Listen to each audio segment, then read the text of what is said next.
Hello everyone. I thought I'd make another review. It seems like a couple of people enjoyed my last one. That I've made videos again. This is a more of a video response to BJK horror video that he done Mm-hmm. today. It's in defense of Halloween, The Curse of Michael Myers, about that it's not as bad as everybody thinks, and or people shouldn't be so hard on it. Now, yes, it's an opinion. Not everybody is going to have the same opinion. I happen to enjoy the film, both all the cuts, because there's actually more than two cuts, but I liked the atmosphere that was created for the film. Daniel Farron's the writer. He did a very good job at bringing everything together. I had heard on interviews that that he had to make sense of what was written in Halloween 5, and at Halloween 5, the writer didn't even know what he was writing. Like, he looked up some stuff. He wasn't in full understanding of what this the thorn symbol meant, or the man in black. Like, he didn't even know what was going on, because it was more of a, I think it was Mustafa Akkad insisted on some of these things, and so Daniel Farrens had to make sense of it. Okay, and what I think he did that was really good was that he didn't just make sense out of what was going on in Halloween 5, which actually does make that film a little bit of a better film for what happened in Halloween 6, because it helps the fifth film make a little bit more sense as well. Um, but he also went back to little tidbits that were shown in Halloween and Halloween 2. Mainly Halloween 2. If you notice the scene where they go into school, there's the word Samhain, and then the word Druid cult is first brought up. Halloween 1, like, why is Michael out on his own,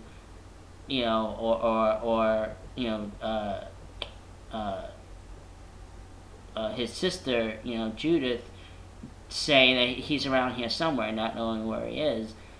You know, if he has a baby sister, why didn't he go kill her first? Where was the babysitter at this time?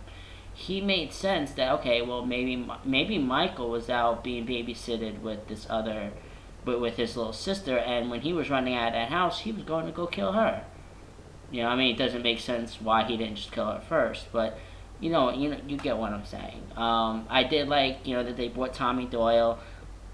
I wasn't too fond of Paul Rudd in the role. He kind of played like a borderline paranoia, but I guess after what goes on in Halloween 1, you would be paranoid too. It is a shame that Brian Andrews couldn't return because of not being able to be found. It seems to happen a lot. I had heard there was another actor that would have returned in a role, but they couldn't find him, because he was moving or whatever. I'm just like, Hollywood doesn't really seem to care about where their actors go, but let me go back to what I was saying about the main focus on the video. I happen to enjoy the film, and what I'm going to show you is actually it's not something that's released. I don't have the theatrical cut of Halloween 6, and the reason for that is because Dimension shows very little care for it. Same thing with the actually, no, I'm sorry. They show more care to the direct-to-video Hellraiser films than they do to Halloween 6, and it kind of upsets me. It's like, at some point, I know they're gonna release something that has maybe the scenes in deleted scene section. I know Daniel Farron recorded a commentary track for the theatrical cut. Plus, it's on Netflix now, and I believe it's on Hulu Plus too. So, if I want to watch the theatrical cut, I can watch that. But also, I have this. It's a 5-disc set, okay, and it's got the original title. It's the 5th disc is just like a whole bunch of special features, like cast auditions, E Hollywood, or not E Hollywood. It's kind of like E Hollywood. Little news reports about it, behind the scenes stuff. I don't know who recorded behind the scenes videos, but I do hope it finds its way on a DVD at some point. Disc 1 is the producer's cut, which is what everybody knows, and it's actually the best quality that many have said they've seen. Even I think there's even a Blu-ray version that isn't as good as this version. Then there's Disc 2, which is a rough cut, which I believe the rough cut is the unrated version of the producer's cut. Then there's the director's cut, which is Disc 3, and that's the unrated version of the theatrical cut. So in some ways, I have the theatrical cut, but it just happens to be, And then my least favorite disc is the television cut, but that just has producer's cut scenes instated back into it in clearer form. And then like I said, Disc 5, it has behind the scenes on the original shoot, which means that when they were shooting the original script with the cult and the runes and all that other stuff, that was being done. Then there's auditions, theatrical trailers, TV spots for the TV debut, the TV debut introduction, the featurettes, electronic prints, Entertainment Tonight. That's the segment I was talking about. And then there's a couple more things. The inside, as you can see, there's 2 discs there, 1 disc, 2 disc, 5 disc. Okay, I do have a couple of other discs from other people, but they're not part of the set. It's just something I had gotten a while back with other stuff. The guy who sold this to me actually is the one who made the Freddy's Nightmare set, but he didn't make this. He got this off of someone else for it was a pretty decent price. It was about, I think he charged me about $30 or $40. Which I mean, it's almost as much as the 20 disc set that he sold me that he made. But I guess because he had to buy it from this guy just to get it to me, it was kind of like a labor. Like, okay, well, here, you have to charge me, But he's a good guy though, so I didn't mind. So as you can see, Joe Chappelle directed the film. Many would remember Joe Chappelle for directing part of Hellraiser Bloodline, which is a film I also think is very underrated and criticized, but that's a different video. Donald Pleasance returns. I'm not going to say it's his best performance, but he was also sick at the time. I don't know if he knew he was sick. I don't know if production crews or whatever knew he was sick and just said, you know what, we got to shoot a movie. It does kind of piss me off when the cast and crew can see that someone's sick and they just want to put out a movie instead of getting that person help. But I don't think that was the case here. But Marianne Hagan, she's a good actress. She did fine with this role. It does seem like she screams a lot in this movie, and not in just the capacity of a scream queen, but in the capacity of annoying.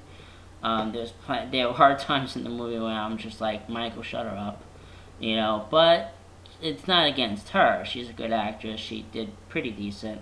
Danny, I don't know. I mean, Danny, he looks a lot like Michael when he was a kid, and the Strodes are not blood related to Michael.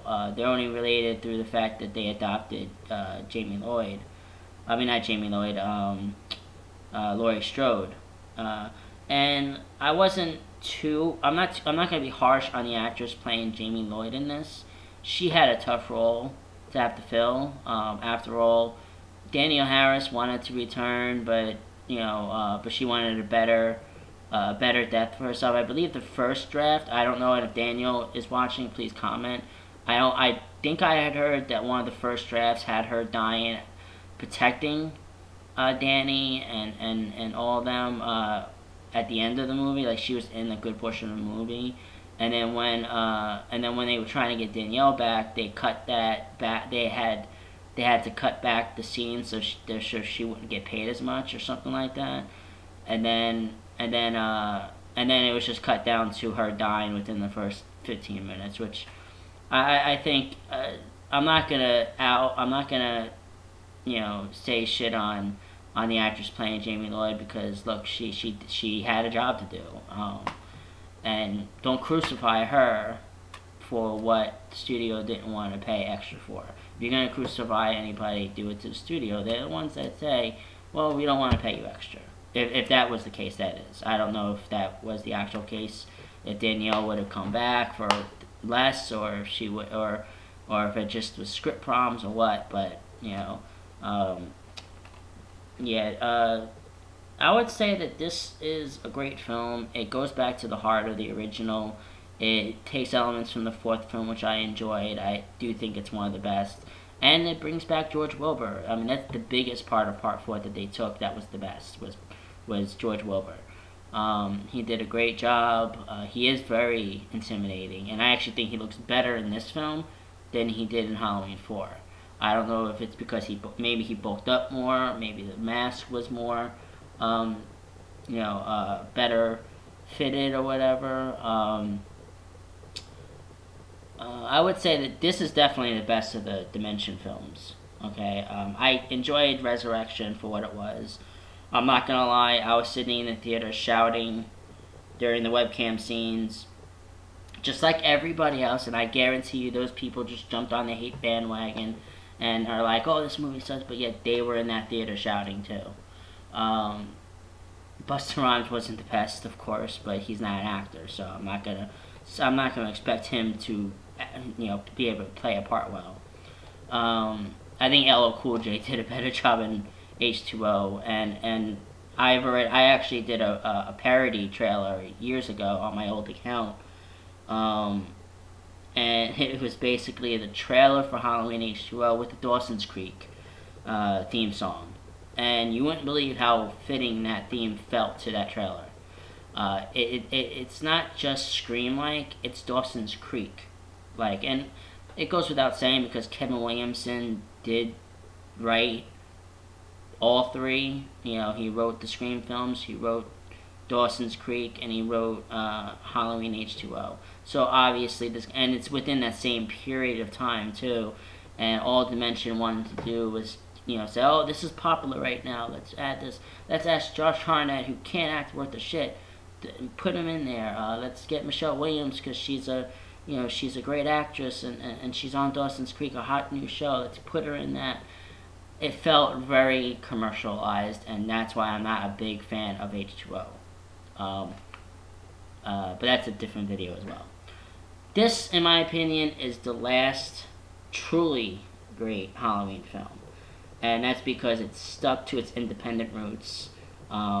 Dimension just bought the rights to the series, so they weren't interfering as much, I don't think. Mustafa Akkad noticed his mistake with Halloween 5 and rushing it, so he let things cool off, and we got him 6 years later. Just like Halloween 4, it brought back the independent roots. Halloween 2 is a great film, but it did have Universal backing it, so there was interference in that film. So this is the last great independent Halloween film that there was. And even though I liked the remake of Halloween, I think this definitely gets the harshest rap, and it really it should stop. I mean, like I said in the beginning of the video, it's an opinion. You're not wrong with your opinion. You're not right with your opinion. It's your opinion. If you didn't like the movie, then fine. But don't jump on the hate bandwagon just because all your friends say it sucks and you don't want to defend it, or you have no real good defense or whatever. Just say, okay, well, if you don't like it, that's fine, and walk away, unless you really don't like it. Me, I happen to love this film, so check it out. My opinion, I would say that the rough cut is the best version of the producer's cut to see, and the director's cut is the best version of the theatrical cut to see. The rough cut, I would say, is a 3 out of 5. The director's cut is also a 3 out of 5, but slightly below the other 3. So check it out. I hope Daniel watches this. And this, once again, my video responds to BJK video of In Defense of Halloween 6. The origin of Michael Myers.